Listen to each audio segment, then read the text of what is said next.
Thank you. I would like the class of 2002 to repeat after me the oath of Hippocrates, the time-honored tradition of the profession of medicine. I do solemnly swear in the tradition of Hippocrates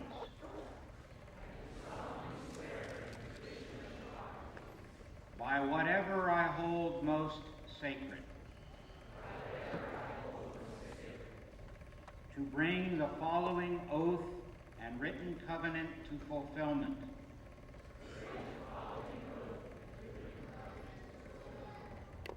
In accordance with my power and my judgment,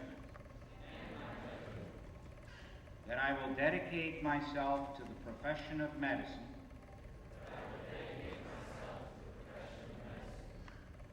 that I will lead my life and practice this art with uprightness, honor, and compassion, that I will be just and generous towards others in this profession,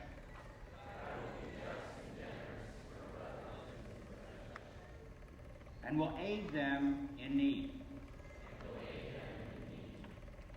In respect for those who have led me into the paths of medicine,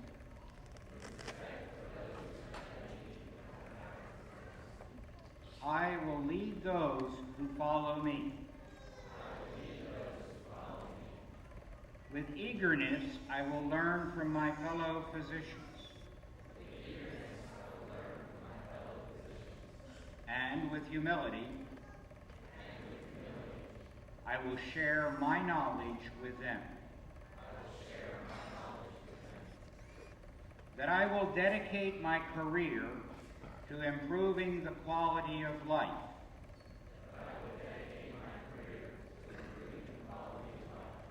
For those who seek my assistance. I will ensure that my patients are completely informed about their medical care.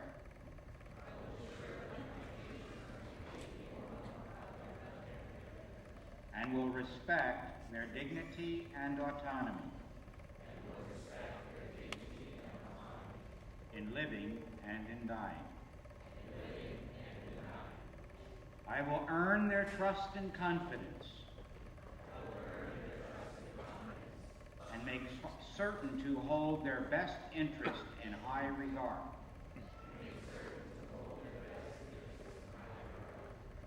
I will keep inviolably secret whatsoever I shall see or hear in the lives of my patients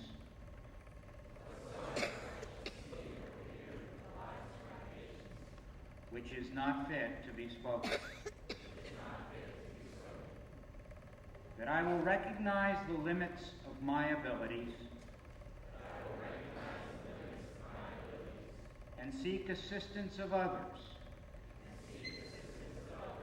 when these limits are exceeded. I will be responsible to continuously improve my skills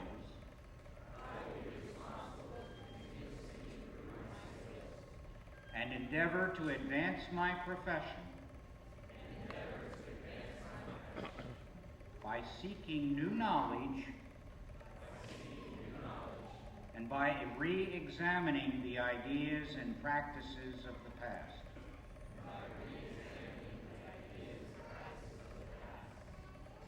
That I will promote the health and welfare of my community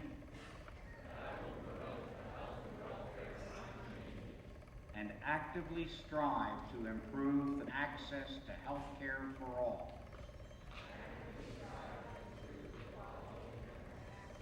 To health care for all, health care.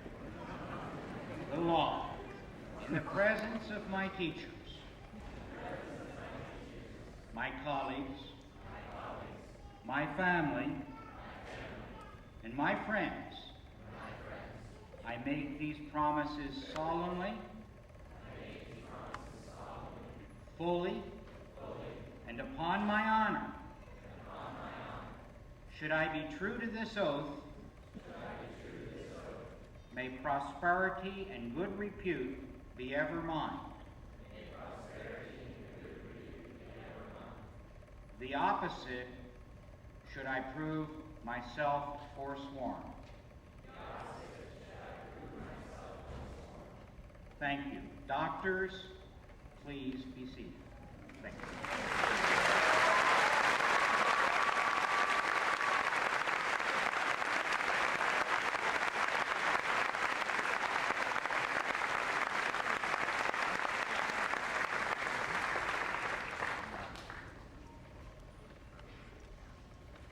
They look like doctors.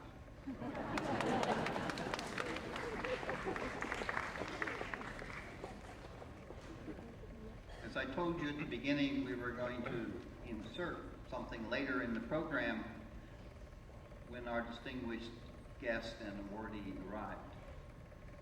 When Dennis Sexton became president of All Children's Hospital, we came together for the first time as the class of 2002. At the time, 2002 seemed so far away. We were a diverse group, many from the same colleges, but few of us really knew each other. We quickly found ourselves immersed in the sights and smells of the gross anatomy lab, and spent countless hours in the Med 1 lecture room learning about anatomy and biochemistry. We learned a legion of new words like muffron and cloaca. We were always entertained by Dr. Shinnon's famous line, "Just don't drop this line." Well, at first it seemed like some sort of weird combination of Survivor and Fear Factor. It seemed like everything was an immunity challenge. But before we know it, we realized that we were in this together. And in order to make it through, we were going to have to rely on each other, often pull the audience, and always phone a friend. I just wish they had those 50-50s on the multiple choice test. Well, fall turned into winter, and winter into spring, and we found ourselves studying the intricacies of neuroscience with Dr. Nolan and the medical physiology of the body. We also found ourselves looking into questioning medical ethics and looking into the humanity side of medicine with Dr. Nixon. After a very long year, we found ourselves having a little bit of a break for a summer before diving into our sophomore years. The second year brought many more experiences and, of course, more lectures. We learned about all the bad things that can go wrong with the body and pathology, and all the little critters that can affect it in microbiology. Dr. Bayless and the fellow pathologists showed us slide upon slide, and Dr. Spector made us memorize and learn about more bacteria and viruses than any man or woman should ever have to know. Later, we learned about medications, their uses, and their side effects in pharmacology. And we continued our introduction to clinical medicine while studying the art of the history and physical with Dr. Van Dermy and Dr. Catalano. The first 2 years weren't all work and no fun. We enjoyed many laughs, many parties, and trips on spring breaks. I'll never forget the time when our esteemed treasurer of 4 years broke his chair in the middle of the lecture and plummeted to the ground. I still haven't quite figured out who sent the booby-trapped email that, when it was opened up in the middle of the lecture, screamed, "Hey everybody, I'm looking at porn." Yeah, we had a little bit of fun. We had one small task before we tackled the year we'd all been waiting for, just a little multiple choice test known as Step 1, or the boards. After hours of studying and sleepless nights, I couldn't believe there was a Step 2 or Step 3. But of course, with much devotion, we managed to pass with flying colors. Then the real fun began. The third year was filled with learning real lessons about life. The internal medicine rotation showed us just how vast medicine can be. It showed us how chronic diseases affect more than just a person's body. It affects their mind, their families, their work, and their leisure.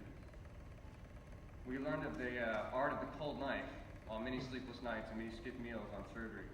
And we found out how to take care of critically ill patients and realized that ER, not that realistic on the trauma surgery service. During psychiatry, we looked into derangements of the mind, memorized the DSM-4, and learned from Dr. Catalano that learning really can be fun. I know that I was often a little intimidated, if not scared, by the patients in the psychiatry ward, but not nearly as scared as I was of patients on the obstetrics ward. While OBGYN was not everyone's cup of tea, it was where I first realized what a privilege it is to be a physician, and what other profession do we really get to be a part of the most sacred and personal time of childbirth. The pediatrics rotations were often fun, but sometimes difficult. It just never seemed fair that young people should have to suffer from disease. It was very apparent the important and crucial role that physicians played in easing the pain of the young patients and the fears of the parents. During family medicine rotation, we worked side by side with attendings in the clinics. It was where I really realized that our primary care physicians are very, very important. They must know more than just about their patients' health problems.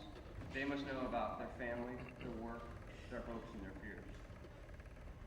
After a very long and sometimes challenging third year, we thought we were ready for vacation in the fourth year.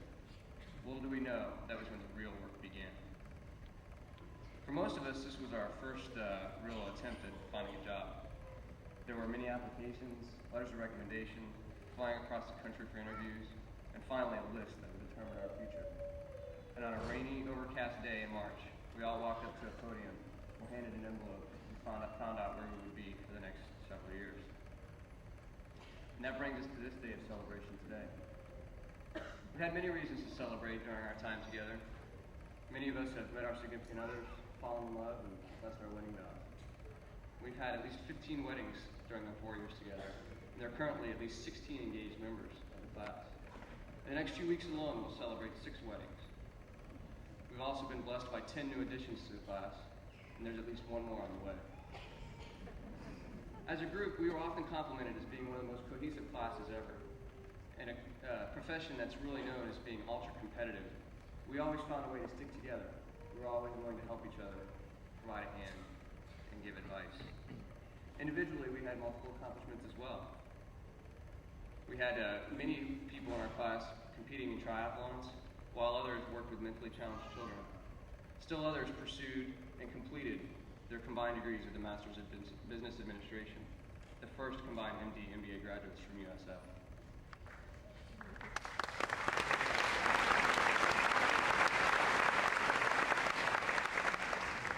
Sadly, we did suffer some unfortunate losses during our 4 years together. Some of us lost friends, family. We were all faced with our own mortality when we lost a member of the class of 2003, Eugene Woodward, as well as my wife, Jen. And of course, no one was really prepared for the changes that came about in the world by the Columbine incident and the events of September 11th. The medical school has taught us to plug on, even when the future is uncertain. We would not have gotten through these 4 years without the help of many people, including our friends, our family, and the faculty and staff of the University of South Florida College of Medicine. Our family and friends were always there for us, always our supports, our shoulders to cry on, and our ears to listen to us complain. And yet you didn't complain when we were moody, when we got up at 4 in the morning, didn't return till midnight, and worked or studied all weekend long. We are very fortunate to have at the USF College of Medicine a very fine student affairs department, headed by Dr. Spector, formerly Dr. Manning, and of course Caroline Nicolosi, and all the other fine folks.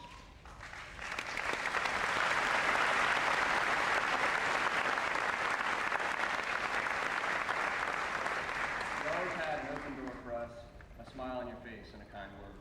We are forever grateful. We were also blessed to have very many faculty mentors while we were here. Dr. Catalano, Dr. Schweiger, Dr. Sinnott, and Dr. Ackerman, just to name a few. You not only shaped our lives as students, but also the doctors we will be and the people that we are. We thank you. Yes, it's been a pretty good 4 years. We've had a lot of fun. We've worked very hard. We've had a lot of celebrations and a few unfortunate tragedies, but we've done it together. And we couldn't have done it without all you fine folks. Today we close this chapter in our book of life, and we are indeed changed people from when we began 4 years ago. In a few short weeks, we will begin a new chapter in our lives as interns. I don't know about you guys, but I'm scared to death. Somehow I know we're well prepared and we'll get through it just fine. I thank you all for your time today. Good night, God bless.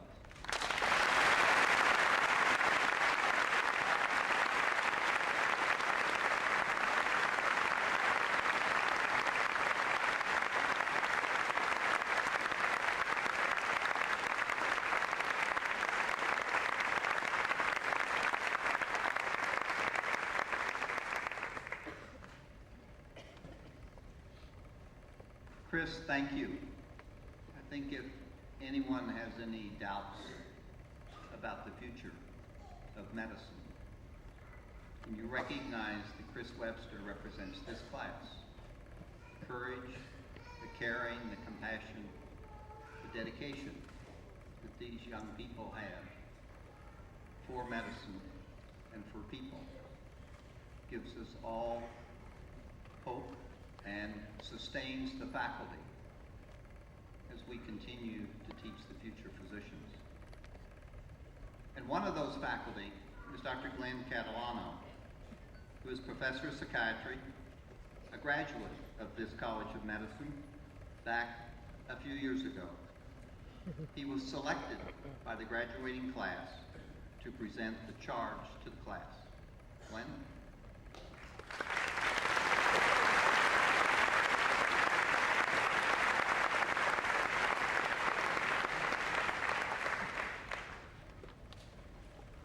I'd like to start by saying thank you and asking the audience to please pardon my back while I'd like to address the doctors directly.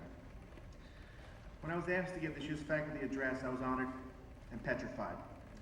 This honor brought along with it the horrible memories of my last frightened attempt at public speaking. It was in 1980, and I was giving my high school salutatorian address. I remember very little about it, except that no one heckled, no one threw rocks, and that's essentially a recognition of today's audience as well. But I do remember being comforted by the fact that it was going to a Styx concert that weekend, and that the new Star Wars movie was coming out shortly. I remember that likely things would work out and everything would be okay. I hope it turns out okay today as well. I've seen the graduation addresses given by previous honored speakers, such as Dr. John Sinek, Dr. Louis Barnett, Dr. Thomas Krizik, among others. I found their speeches to be everything that I'm not: worldly, mature, and insightful. Most of my insights have come from either Journey songs or Hallmark cards. So I guess that's where I'll start. This piece was written by Robert A. Ward. It was on a Hallmark card given to me 22 years ago, prior to my graduation from high school. I'd like to share it with you. I wish you the courage to be warm when the world would prefer you be cool. I wish you success sufficient to your needs. I wish you failure to temper that success. I wish you joy in all your days. I wish you sadness so you may better measure joy. I wish you gladness to overbalance grief. I wish you humor and a twinkle in the eye. I wish you glory and the strength to bear its burdens. I wish you sunshine on your path and storms to season your journey. And I wish you peace in the world in which you live, in the smallest corner of the heart where truth is kept. I wish you faith to help define your living and your life. More I cannot wish you, except perhaps love to make the rest worthwhile. However, like good physicians, we've all been to anatomy class, so let's dissect this a little. I wish you the courage to be warm and the world would prefer you to be cool. I think this means be nice and pleasant even when it's not easy. We've all worked with people who could have made things easier for all of us by trying to be nice and pleasant. I ask that you be that pleasant person, that intern, that resident. I wish you success sufficient to your needs. I wish you failure to temper that success. I think it means don't get greedy. Appreciate what you have and fight for it. I understand that there will be ups and downs, but giving up at this point is not an option. I wish you joy in all your days, and I wish you sadness so you may better measure joy. I wish you gladness to overbalance grief. I think this means that every day we'll have some opportunity for joy in your lives, whether it's watching the sunrise outside the intensive care unit window, or that first of 13 cups of coffee. Allow yourself to feel alive. Don't go on autopilot. I wish you humor and a twinkle in the eye. Have a sense of humor. Laugh a little. Don't live the humorless life of the chronically self-important and irritable. We've all worked with these surly people who couldn't take a joke. Don't be that person. I wish you glory in the strength to bear its burdens, and I wish you sunshine on your path and storms to season your journey. I think that means take the time to enjoy your successes. Your diligence, your hard work, your perseverance, and your intelligence has finally paid off. You've made it. Just don't get lazy. I wish you peace in the world in which you live, in the smallest corner of the heart in which truth is kept. Don't give up on your beliefs.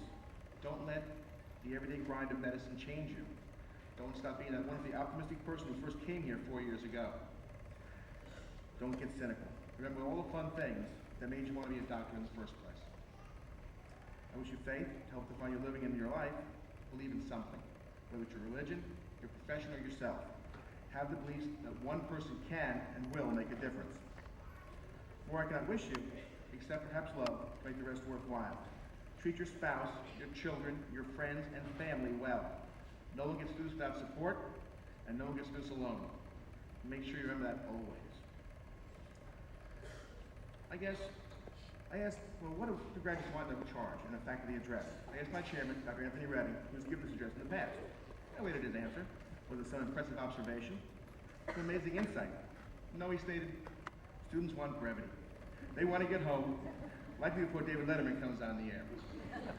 With that in mind, I'd like to leave you with my top 10 list of things to do after graduation. Number 10, continually reinvent yourself. Try new things, go new places, try to develop new interests. Complete a triathlon. You get the general idea. Throw people change-ups, it keeps them guessing, and it keeps you fresh. Number 9, don't stay in the hospital longer than you have to. What I'm saying here, it's sometimes very seductive to stay someplace where someone asks, doctor, what do you think about Mr. Filbert's x-ray? As opposed to going someplace when someone says, could you please change this diaper and clean up after that dog? Go home. Number 8, don't forget birthdays. Yes, you have to buy a present, and yes, it has to be personalized. Number 7, never ask a woman if she's having twins.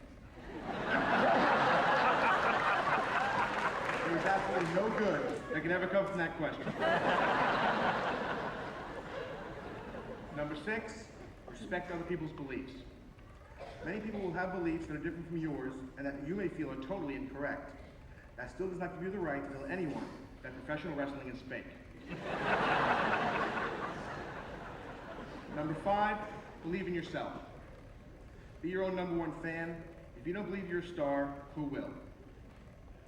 Number 4, don't listen to oldie stations on the radio. The past was nice, but don't get stagnant. Keep moving forward, keep learning, keep things fresh. Number 3, go to a baseball game with your kids. Do something that isn't impinged by the constraints of time. Fly a kite, go fishing, listen to your aunt's trip to Delaware. Turn your beeper off and relax. Number 2, believe in a miracle cure. Believe that if things fall into place just right for this patient, things may work out. Never forget about how your demeanor and your optimism affects your patients. And finally, the number 1 thing on my top 10 list of things to do after graduation, have fun. This is the best profession in the world. We can help people in their times of need. We can speak for those without a voice. And we can help people get their lives back. Remember and appreciate this always. In closing, this is one truly outstanding class. This is one of the all-time hardest working, most focused, most efficient, and most intelligent group of young people I've ever met and ever had the pleasure to have worked with. As you leave, I feel confident that, as a group, you will raise the standard of medical care in the communities in which you practice. I am especially pleased that many of you have chosen to continue your training here at USF. We will miss those of you who do leave, but you will always be a part of us, and we a part of you. I know that we are all very proud of you here at USF, but I know that your family and friends are even more proud. So here it is, 22 years, 10 minutes later. The speech is done. No one heckled, thank you. And Metal Blue Rocks. By the way, I am going to a Styx concert this weekend. And Star Wars episode 2 opens up next week. You guys everything will be okay. Thank you. Goodbye. Be well.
That's a happy young man, isn't it?